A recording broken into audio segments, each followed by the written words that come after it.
If someone had told me we'd live like polite strangers, sharing a house but not a heart, I would have thought that only happens in dramas. Imagine marrying someone you respect but could never love, while your heart beats for someone society says you can't have. In 1950s Eastport, Eleanor Hart faces this impossible choice when she agrees to marry the distinguished Dr. Julian Ward, all while hiding her true feelings for Maeve O'Connor, the nurse who showed her what real love feels like. Before we dive into this emotional journey, please subscribe to our channel, hit that notification bell, and let me know in the comments where you're watching from. Your support means everything. The wedding bells rang that September morning, but they felt more like a funeral march. I still remember the weight of my mother's expectations pressing down on my shoulders like a heavy winter coat. September 10th, 1954, and there I stood in my grandmother's lace wedding dress, staring at my reflection in the mirror of our Beacon Hill brownstone. "Eleanor, dear, you look absolutely radiant," Mother said, adjusting my veil for the third time. Her fingers trembled slightly. She was more nervous than I was. But I wasn't nervous. I was numb. Dr. Julian Ward waited for me at Trinity Church, probably checking his pocket watch and thinking about his afternoon rounds at Eastshire General Hospital. At 38, he was everything a proper Eastport family could want in a son-in-law. Respected, wealthy, unmarried, and most importantly, willing to take their 25-year-old spinster daughter off their hands. "You're doing the right thing," I whispered to my reflection, though my heart felt like it was beating underwater. The truth was, I'd been invisible my entire life. While other girls giggled about boys and planned their dream weddings, I'd buried myself in books and volunteer work. My parents worried I'd become one of those women who lived alone with cats and caused whispers at church socials. The carriage ride to the church felt like a dream sequence. Eastport's cobblestone streets blurred past the window as I sat beside Father, his weathered hands gripping his walking stick. He cleared his throat twice, the way he always did when he was about to give advice. "Marriage is about partnership, not passion, my dear," he said without looking at me. "Dr. Ward will provide for you. That's what matters." I nodded because that's what daughters did. We nodded and smiled and married respectable men who smelled like pipe tobacco and talked about medical journals over dinner. But even as I walked down that endless church aisle, my mind drifted to 6 months earlier to Eastshire General Hospital, to the night that changed everything. I'd been visiting Mrs. Agatha, our elderly neighbor who'd taken a fall. The hospital corridors smelled like carbolic acid and fear, and I felt so small wandering those sterile hallways. That's when I saw her, Maeve O'Connor. She wore the standard white nurse's uniform, but somehow she made it look like something from a fashion magazine. Her auburn hair was pinned back perfectly, revealing a face that belonged in paintings. But it wasn't her beauty that stopped me cold in that hallway. It was her kindness. "You look lost, sweetheart," she'd said, her voice carrying the softest hint of Irish accent. "Can I help you find someone?" When I'd stammered out Mrs. Agatha's name, Maeve's entire face lit up. "Oh, she's one of my favorites. Always asking about my family back in County Cork. Come on, I'll take you to her." As we walked, Maeve chatted easily about everything and nothing. Her laugh sounded like music boxes and summer rain. She asked about my interests, actually listened to my answers, and made me feel like the most fascinating person in the world. "You have such gentle eyes," she'd said as we reached Mrs. Agatha's room. "I bet you see things others miss." For 3 weeks, I visited Mrs. Agatha every day, and every day Maeve would somehow find time to talk with me. She told me about her dreams of opening a clinic for families who couldn't afford proper medical care. I told her about my love of literature and my secret poems that no one had ever read. "You should publish them," she'd said one evening as we shared tea in the hospital's small garden.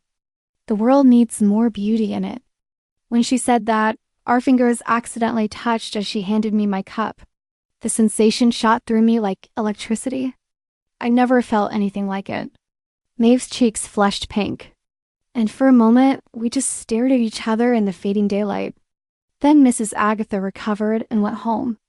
And just like that, my excuse to see Maeve disappeared. Now standing at the altar beside Julian, I forced myself back to the present. Reverend Collins was reading from Corinthians about love being patient and kind. The words felt like mockery. Julian looked handsome in his morning coat. His silver hair was perfectly groomed, his posture impeccable. When he took my hand for the ring ceremony, his touch was gentle but clinical, like he was examining a patient. I, Julian, take thee, Eleanor, to be my lawfully wedded wife, he said in his deep, measured voice.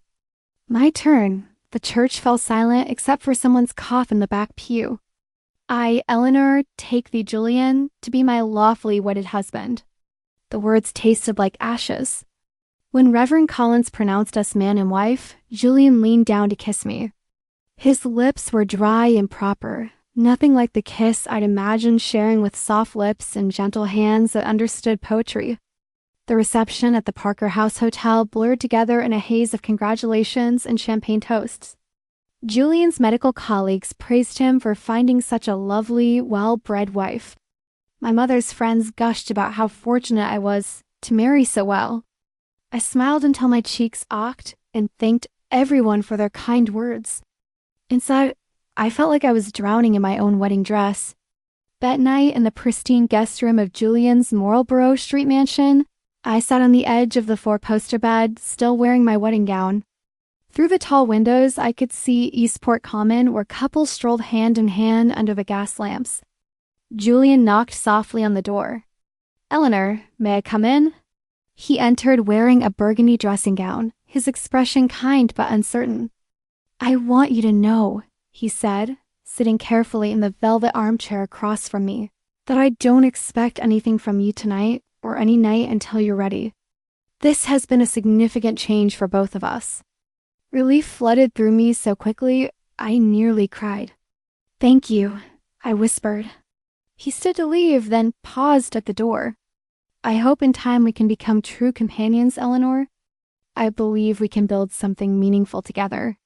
After he left, I finally let myself think about Maeve, about her laugh and her dreams, and the way she made everything seem possible, about how she'd looked at me like I was someone worth knowing. I pressed my face into my hands and made myself a promise. I would be the wife Julian deserved, even if my heart belonged to someone else. I would bury my feelings so deep that maybe eventually they'd disappear altogether. But as I drifted off to sleep in that grand lonely room, Maeve's voice echoed in my mind. You have such gentle eyes. I bet you see things others miss. What I saw now was a life stretching ahead of me like an empty hallway. And I wondered if I'd just made the biggest mistake of my life. 2 months into married life, and I'd become a ghost in my own existence. The Ward Mansion on Marlborough Street felt like a museum where I was both exhibit and visitor, never quite belonging to either role. Julian left for the hospital each morning at precisely 7:30. Kissing my cheek with the same gentle politeness he'd show a favorite aunt. Have a pleasant day, my dear, he'd say, straightening his tie in the hallway mirror. Then the front door would close with a soft click, leaving me alone with the tick of grandfather clocks and the whisper of my footsteps on Persian rugs, Mrs. Briggs. Our housekeeper had worked for Julian's family for 20 years. She treated me with respectful distance, as if she sensed I was temporary, like wallpaper that might be changed with the seasons. Will you be taking lunch on in the dining room, Mrs. Ward? She'd ask, the title still sounding foreign on both our tongues.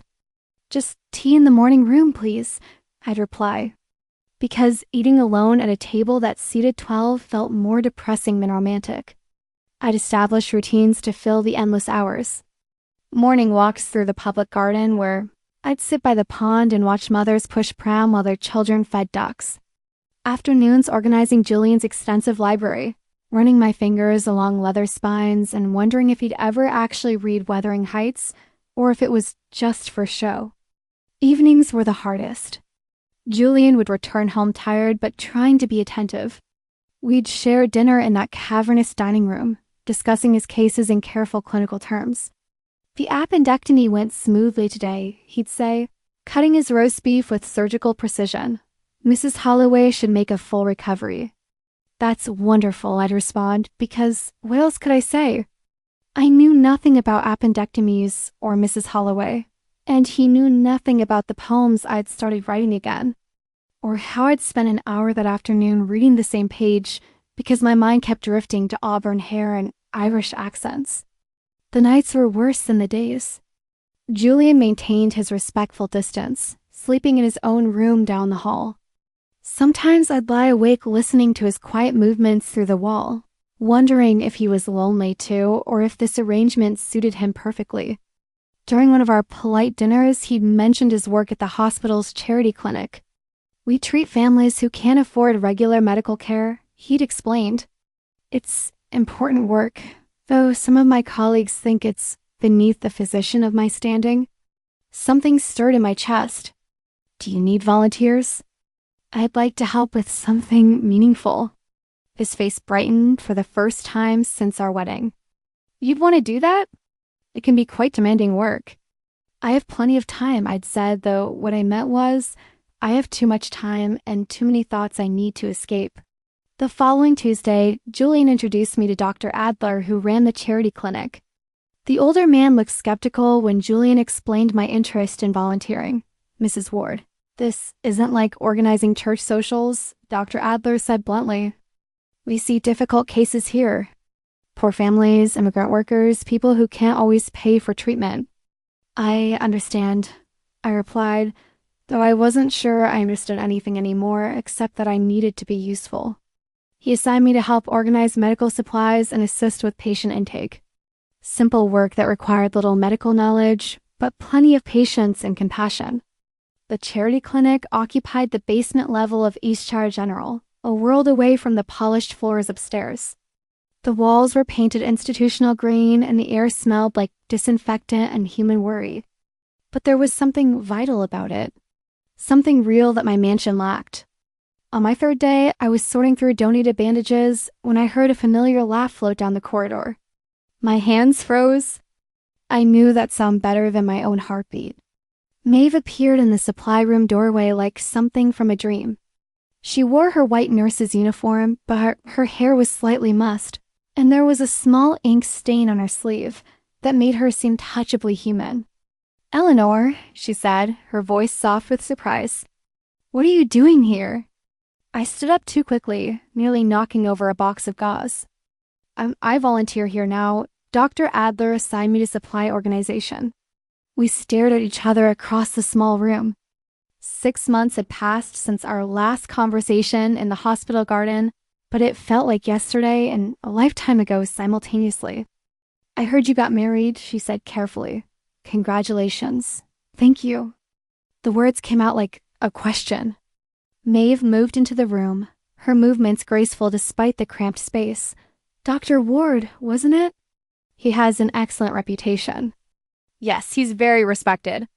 Something flickered across Maeve's face. Maybe it was the way I'd hesitated. Or maybe she heard what I wasn't saying. In the months since our first meeting, I'd learned that Maeve possessed an unusual gift for reading people. "Are you happy?" she asked quietly. The question hit me like a physical blow. Happy? I hadn't even considered happiness as a possibility. Marriage to Julian was about security, respectability, fulfilling expectations. Happiness seemed as foreign as speaking Mandarin. "I'm settled," I said finally. Maeve's green eyes studied my face with the same intensity I remembered from our garden conversations. "That's not the same thing, is it?" Before I could respond, Dr. Adler's voice boomed down the hallway. "Mrs. Ward, we need those bandages in room 3. "I should go," I said, grabbing the supply box with trembling hands. "Eleanor," Maeve called as I reached the doorway. "I'm here most weekdays. Maybe we could have tea sometime. I'd like to hear about your poetry." My heart performed some impossible acrobatic feat. She remembered my poetry. After all these months, she remembered. "I'd like that," I whispered. That evening at dinner, Julian noticed my distracted state. "You seem different tonight, my dear. Did something happen at the clinic?" I pushed food around my plate, trying to appear normal. "I met one of the nurses today. Someone I knew from when I visited Mrs. Agatha. That's nice. It's always pleasant to encounter familiar faces." If only he knew how pleasant. If only he knew that seeing Maeve again had awakened something in me I'd been trying to bury for months. Later, lying in my lonely bed, I replayed every moment of our encounter. The way Maeve had looked genuinely glad to see me. How she'd asked if I was happy, like she truly cared about the answer. The possibility of tea and poetry and conversation that didn't revolve around medical procedures or social obligations. For the first time since my wedding day, I felt like I might be able to breathe again. But with that breath came guilt sharp enough to cut. I was a married woman. Julian had been nothing but kind and respectful. I had duties, obligations, a role to play in proper Eastport society. Yet, as I drifted towards sleep, I found myself counting the hours until Tuesday when I'd return to the clinic and maybe, just maybe, find an excuse to stop by the nurse's station. The wedding ring on my finger felt heavier than ever. 3 weeks passed before Maeve and I managed to have that tea. The charity clinic kept us both busy, and I'd begun to wonder if she'd forgotten her invitation or simply changed her mind. But on a gray November afternoon, she appeared beside my sorting table with 2 steaming cups and that smile that made my chest tight. "I brought you something stronger than the hospital coffee," she said, setting down what smelled like actual Earl Grey instead of the bitter brew that usually fueled our volunteer work. We found ourselves in a small alcove near the clinic's back entrance. 2 mismatched chairs pulled close together, beside a narrow window that looked out onto an alley where autumn leaves gathered in damp piles. "Tell me about your poetry," Maeve said, settling into her chair with natural grace.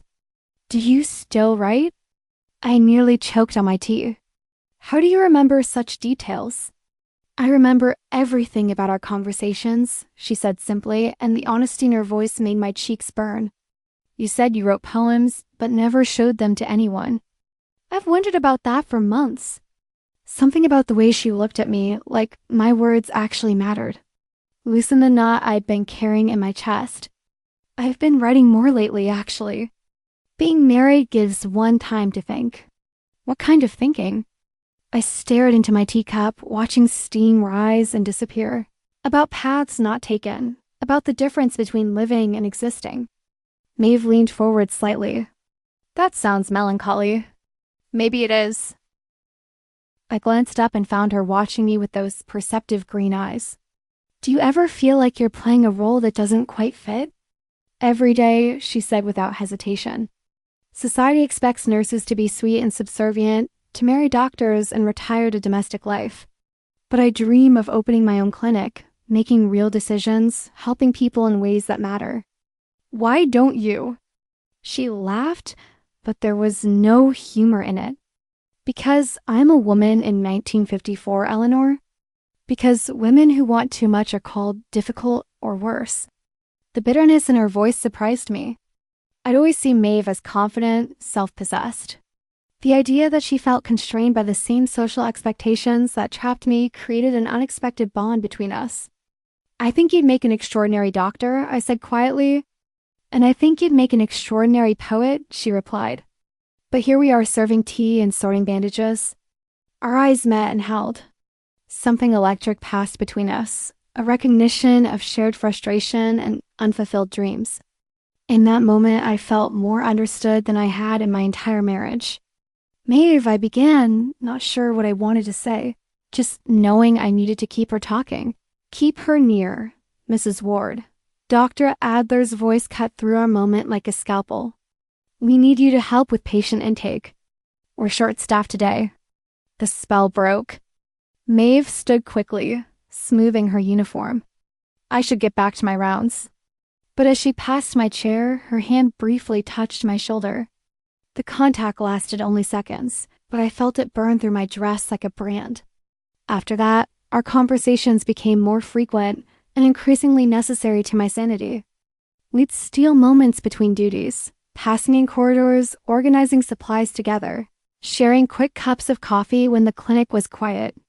I learned that Maeve sent half her salary back to her family in Ireland, that she read voraciously everything from medical journals to romantic novels, that she had strong opinions about women's suffrage and believed the world would be very different if women had real power. "You have such interesting thoughts. I told her one afternoon as we folded donated linens together. I wish I could think like you do. You think plenty? She said, her fingers accidentally brushing mine as we reached for the same sheet. You just haven't given yourself permission to speak those thoughts aloud. The touch lingered longer than it should have. We both noticed, but neither pulled away. Eleanor, Maeve said softly, using the full version of my name for the first time.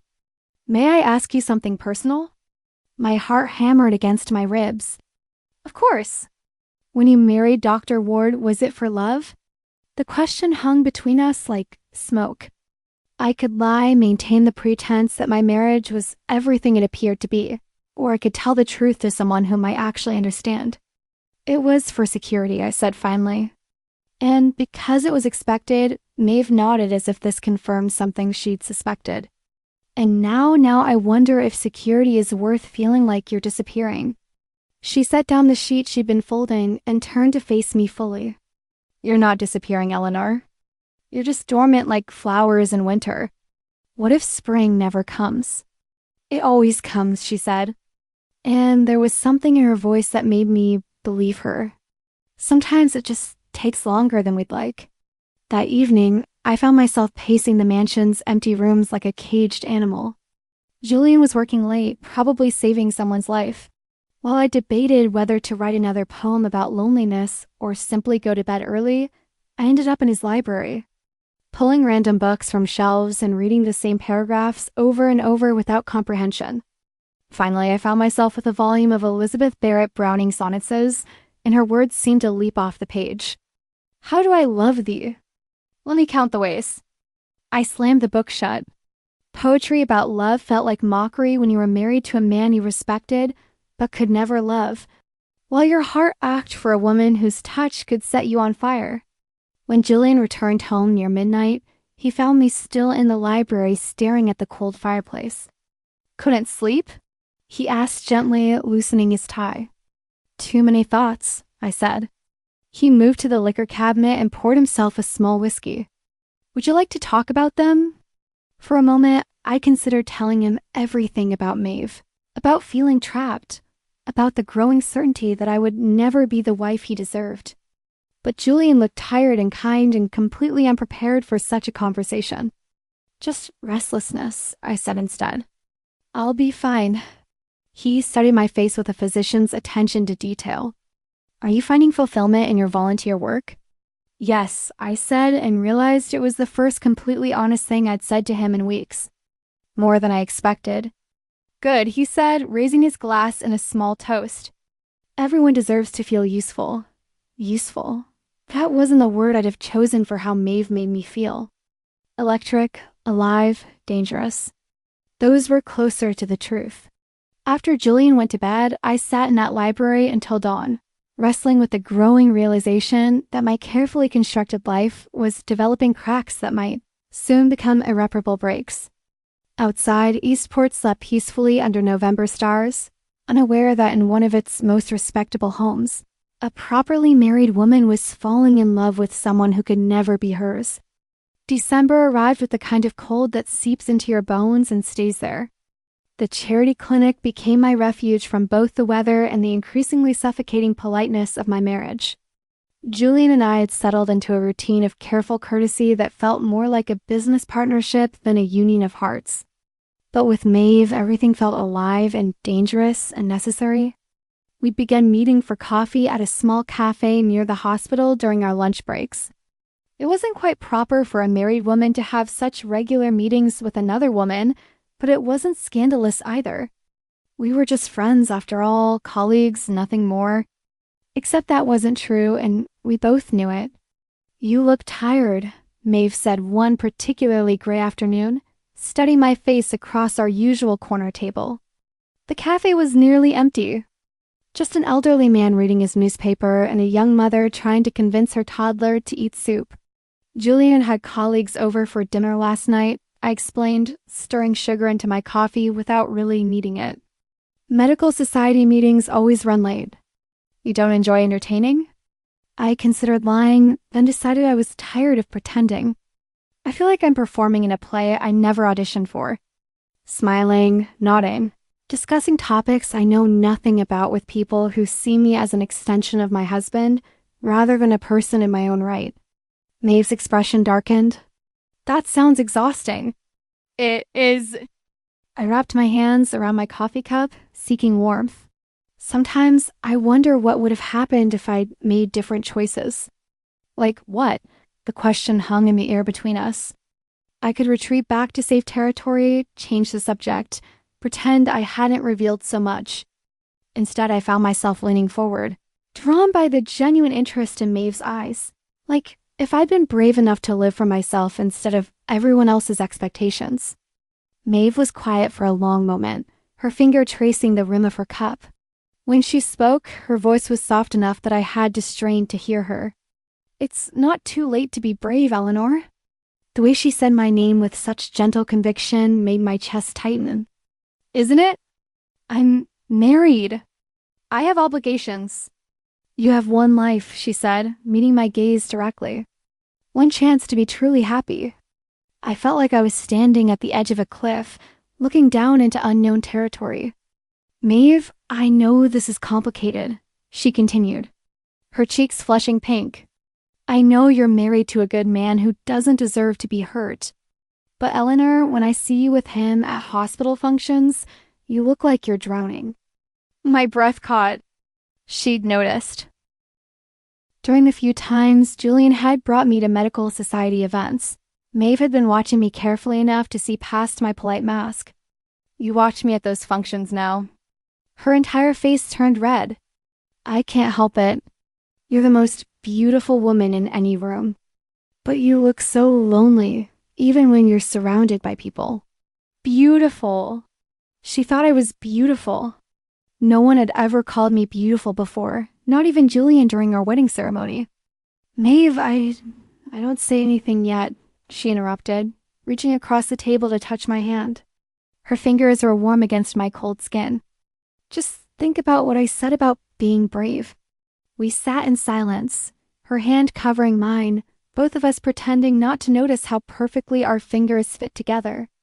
Outside, snow had begun to fall, covering Eastport's gray December streets with something clean and white. When we finally returned to the clinic, I felt like I was walking through a dream. Every touch of Maeve's hand when she passed me supplies. Every shared glance across the waiting room. Every moment of casual conversation felt charged with electricity. That evening, Julian noticed my distraction immediately. You seem different lately, he said over dinner, cutting his roast chicken with surgical precision. More present somehow. Is everything all right? The irony wasn't lost on me. I felt more present because I was thinking about someone else entirely. The volunteer work has been fulfilling. I'm glad. He smiled, and I felt a stab of guilt at his genuine pleasure in what he thought was my happiness. You found your calling. If only he knew what I'd actually found. 2 days later, Maeve and I were alone in the supply closet organizing boxes of medical equipment that had been donated by a wealthy benefactor. The space was small and warm, lit by a single bulb that cast soft shadows on the walls. Hand me that box of syringes, Maeve said, standing on her tiptoes to reach a high shelf. I moved to help her, and suddenly we were standing very close together, close enough that I could smell her soap and see the tiny freckles across her nose. She turned, and our faces were inches apart. Eleanor, she whispered, and I saw my own longing reflected in her eyes. For a moment, we just stood there breathing the same air, balanced on the edge of something that would change everything. Then Maeve lifted her hand to touch my cheek, and I leaned into her palm like a flower turning towards sunlight. I've wanted to do this for months, she said softly. Do what? Instead of answering, she leaned forward and kissed me. Maeve's lips were soft and warm, and tasted like the peppermint tea she'd been drinking. The kiss was gentle, tentative, nothing like the dry pecks Julian gave me each morning. This kiss asked questions and waited for answers, offered comfort, and sought connection. I kissed her back without thinking, without analyzing, without considering consequences. For the first time in my entire life, I was purely present in my own body, feeling everything with startling clarity. When we finally broke apart, we were both trembling. "Oh my God," I whispered, touching my lips. "What have we done?" "Nothing wrong," Maeve said firmly, though her voice shook. Nothing that felt wrong, but it was wrong, wasn't it? I was married. This was 1954. Women didn't kiss other women in supply closets. Didn't feel their hearts race at forbidden touches. Didn't discover that everything they thought they knew about themselves was incomplete. "Maeve, I can't. This can't." "I know," she said quickly. "I know how complicated this is. But, Eleanor, don't tell me you didn't feel something." I had felt something. Everything.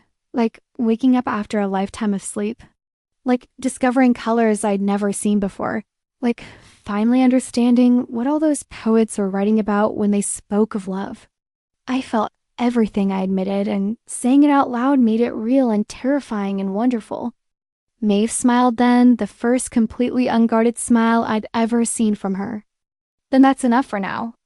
But as we straightened our uniforms and tried to pretend nothing had changed, I knew that nothing would ever be enough again. One kiss had opened a door I couldn't close, had shown me a possibility I couldn't ignore. Walking home through Eastport's snowy streets that evening, I felt like I was carrying a secret that burned through my winter coat. When Julian kissed my cheek at dinner, I wanted to confess everything. When he asked about my day, I nearly told him I discovered what it meant to be truly alive.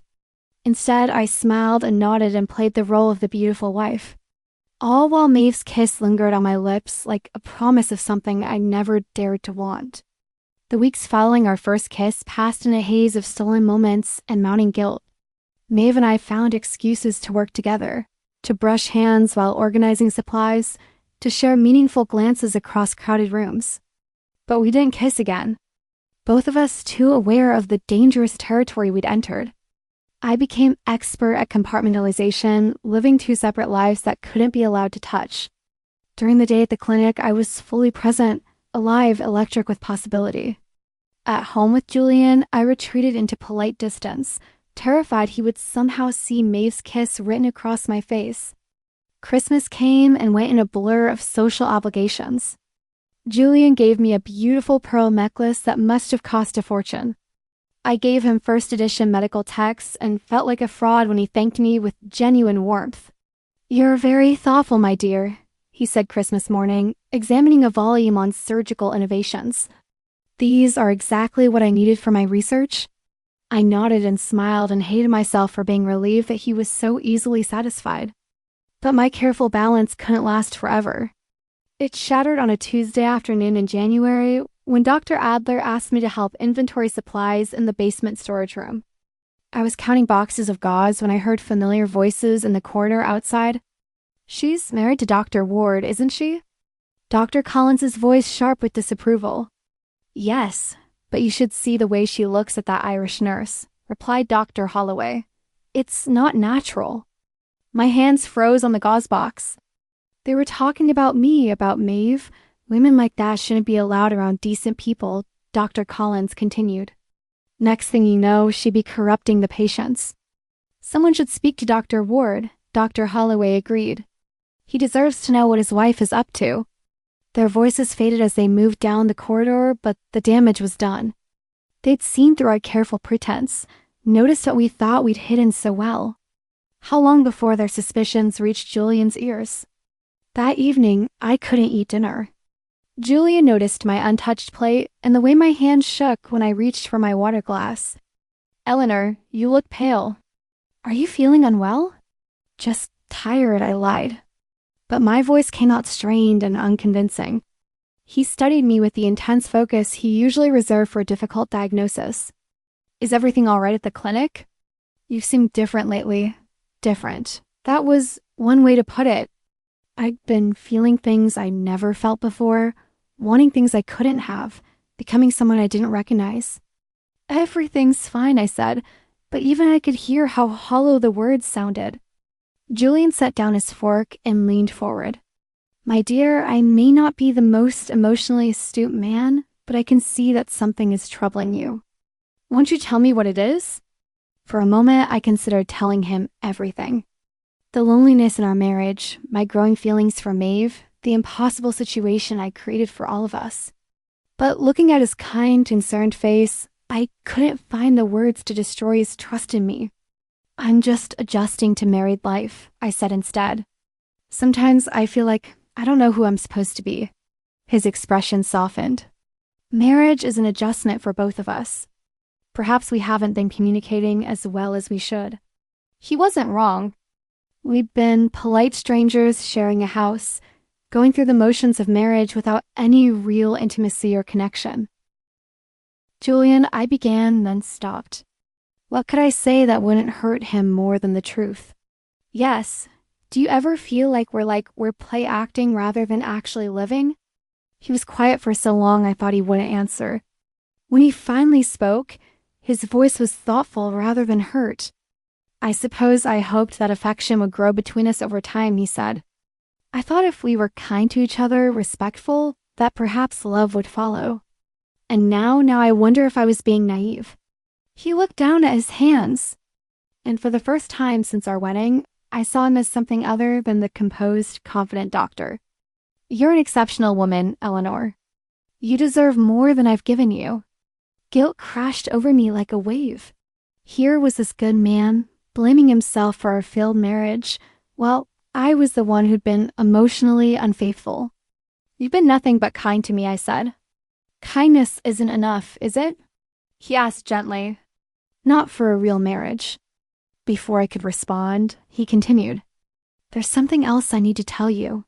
Dr. Collins approached me today with some concerns about your volunteer work." My blood turned to ice. "What kind of concerns?" "He seems to think you're spending too much time with one of the nurses. He used some unpleasant words about the nature of your friendship." I couldn't breathe, couldn't speak, could only sit there while my worst fears materialized across the dinner table. I told him, Julian continued, his voice carefully controlled, that my wife's friendships were her own concern and that I trusted her judgment completely. The words hit me like physical blows. He defended me without question, trusted me even when presented with evidence of my betrayal. "Julian, I don't want to know the details," he said quietly. "I don't want to hear confessions or explanations, but Eleanor, I need to ask you one question, and I need you to answer honestly." I nodded, not trusting my voice. "Are you happy in our marriage, in your life here with me? Are you happy?" The question hung between us like a death sentence. I could lie, protect us both from the truth, or I could finally be brave enough to speak honestly. "No," I whispered. "I'm not happy." He nodded as if he'd expected this answer. "And is there someone else who could make you happy?" Tears burned my eyes. "Julian, please don't ask me that. I'm not asking for details. I'm asking if there's hope for your happiness elsewhere." The kindness in his voice broke something inside me. "Yes," I said through my tears. "I think there might be." We sat in silence for several minutes, the weight of my admission settling between us like snow. Finally, Julian stood and walked to the window overlooking the garden. "I've been thinking about my practice," he said without turning around. "There's an opportunity to do medical mission work overseas. 6 months, maybe a year." My heart stopped. "Are you leaving?" "I'm considering it." He turned back to face me and his expression was sad, but not angry. "Perhaps we both need time to think about what we really want from life." "What are you saying?" "I'm saying that if you need to explore other possibilities for happiness, I won't stand in your way. Life is too short to spend it pretending to feel things we don't feel." I stared at him, stunned by his generosity, even in the face of my betrayal. "You would do that for me?" "I would do that for both of us," he said gently. "We deserve better than this performance we've been giving." That night, I lay awake thinking about Julian's words, about the door he was opening for me, about the terrifying possibility that I might actually be free to choose my own path. Tomorrow, I would have to tell Maeve everything. I found Maeve in the hospital's garden the next afternoon, sitting on the same bench where we'd shared tea during my visits to Mrs. Agatha almost a year ago. January in Eastport was no time for outdoor contemplation, but the garden provided privacy that the clinic couldn't offer. She looked up when she heard my footsteps on the frozen path, and immediately I saw concern cross her face. Eleanor, you look like you've seen a ghost. I sat beside her, our breath forming white clouds in the cold air. I need to tell you something, and I don't know how to begin. Maeve pulled her coat tighter around herself and turned to face me fully. Just start at the beginning. So I did. I told her about the doctor's conversation I overheard about their suspicions and threats to speak to Julian. I told her about my conversation with my husband, about his impossible kindness and his offer to give me space to find happiness elsewhere. He knows, Maeve said quietly when I'd finished. About us? I mean, he suspects he chose not to ask for details, which somehow makes it worse. I pressed my hands together to stop them from shaking. He's considering taking a medical mission overseas, 6 months to a year. And you? What are you considering? That was the question I'd been wrestling with all night. What was I considering? For the first time in my life, I had a choice to make purely for myself, not for my parents or society or anyone else's expectations. I'm considering everything, I said honestly, including running away with you if you'd have me. Maeve's eyes widened. Eleanor, I know how that sounds. I know it's scandalous and impractical and probably impossible, but Maeve, I can't keep pretending to be someone I'm not. I can't keep living half a life. She was quiet for a long moment, staring at her gloved hands. When she finally spoke, her voice was barely audible. Where would we go? What would we do? The fact that she was asking practical questions instead of rejecting the idea outright sent hope flooding through my chest. I don't know. Somewhere smaller where no one knows us. We could say we're sisters or cousins. You could work as a nurse. I could find something. And Julian, that was the heart of it. The reason guilt had been eating me alive for weeks. He doesn't deserve this, any of it. But he also doesn't deserve to be married to someone who can't love him the way he should be loved. Maeve said gently, sometimes the kindest thing is honesty, even when it hurts. I thought about Julian's face last night, the sadness, but also the relief when I'd finally admitted I wasn't happy.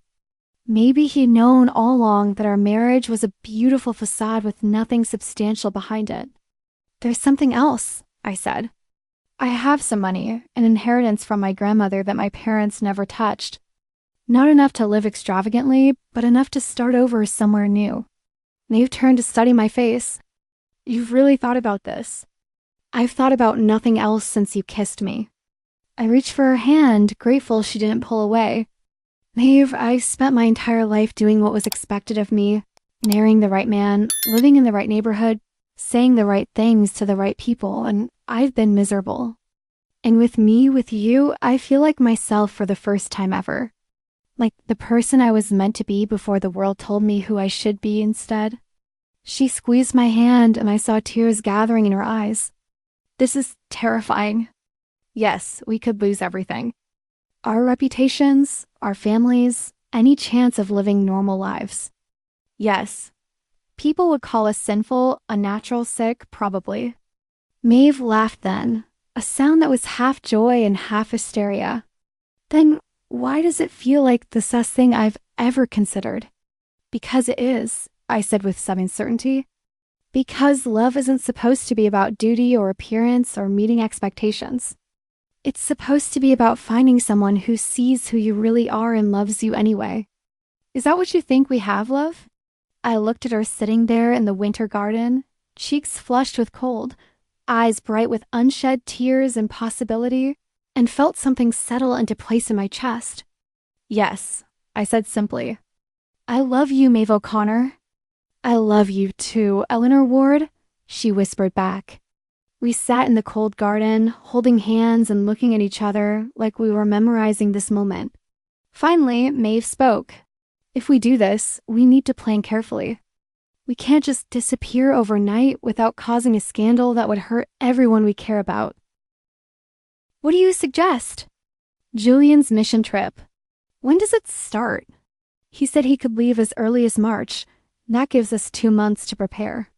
I can quietly resign from my position here. You can gradually step back from your volunteer work. We can say I'm moving to care for family, and she paused, thinking Aurelia. You can say you need time to consider your future while Julian is away. And then we disappear. Find a small town where no one asks too many questions about two women living together. Start over completely.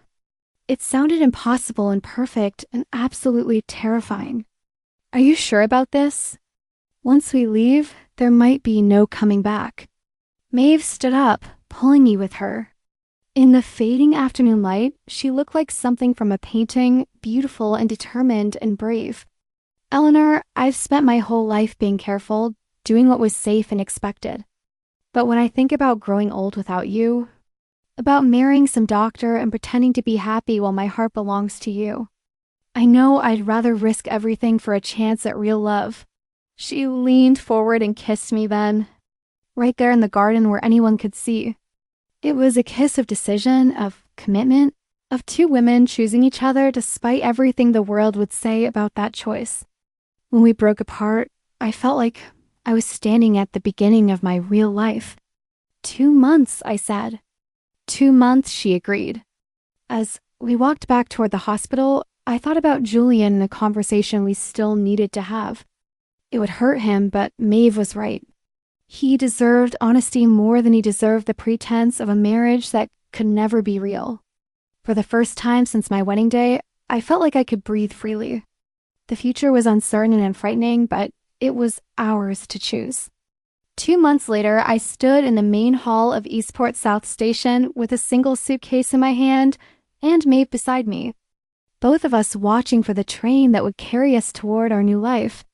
March had arrived with unexpected warmth, as if nature herself approved of our decision to chase spring rather than endure another winter. The conversation with Julian had been the most difficult thing I'd ever done.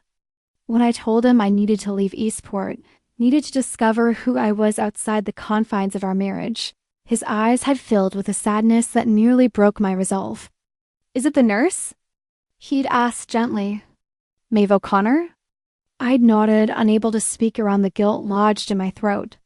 I see, he'd said, and after a long moment, does she make you happy?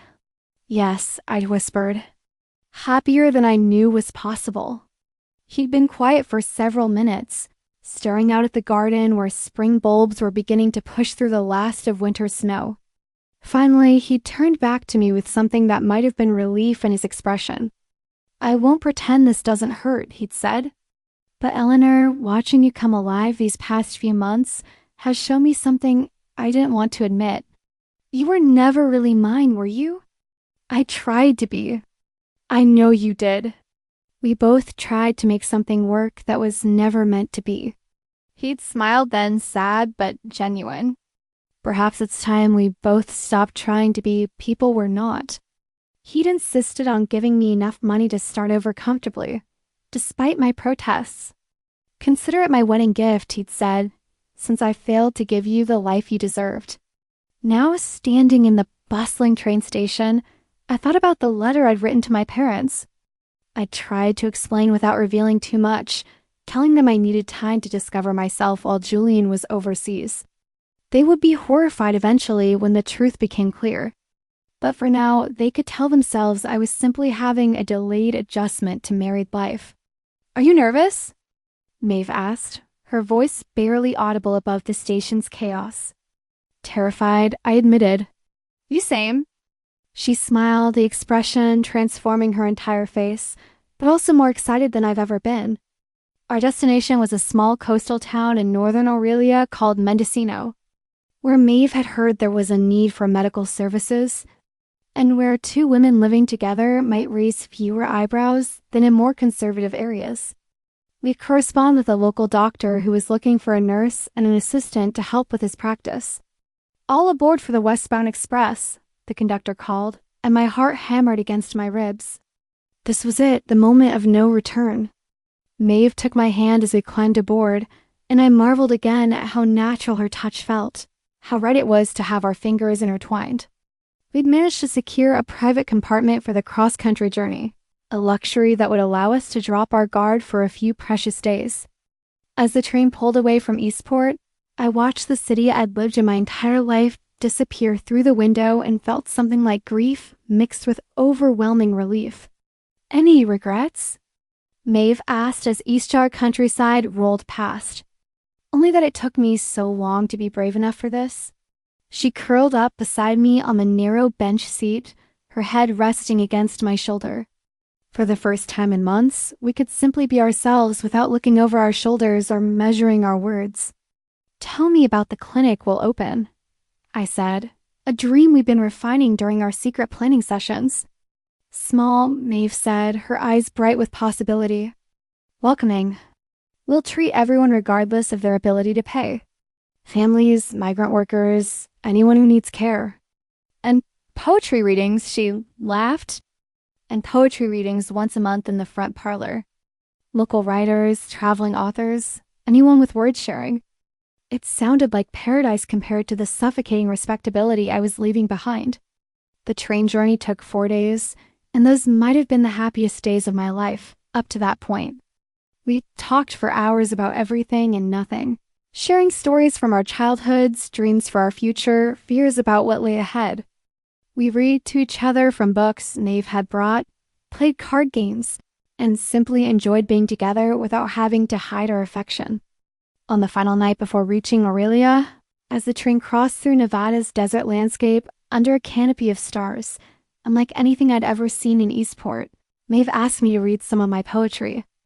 "I've been waiting for this," she said, settling against my shoulder.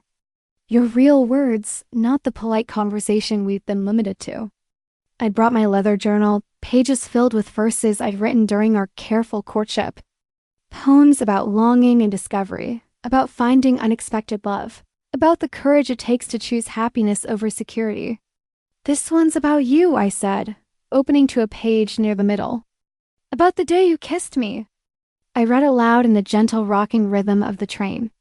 "In the supply closet's borrowed light, you taught my heart its proper name. What I called duty, you called flight. From life unlived to love's true flame." Maeve was quiet when I finished, but I felt tears dampening my shoulder where her face was pressed. "That's the most beautiful thing anyone has ever said about me," she whispered. "It's just the beginning," I promised. "I'm gonna write volumes about you, about us, about what it means to choose love over everything else." When we finally reached Mendocino, the little town exceeded our most optimistic expectations.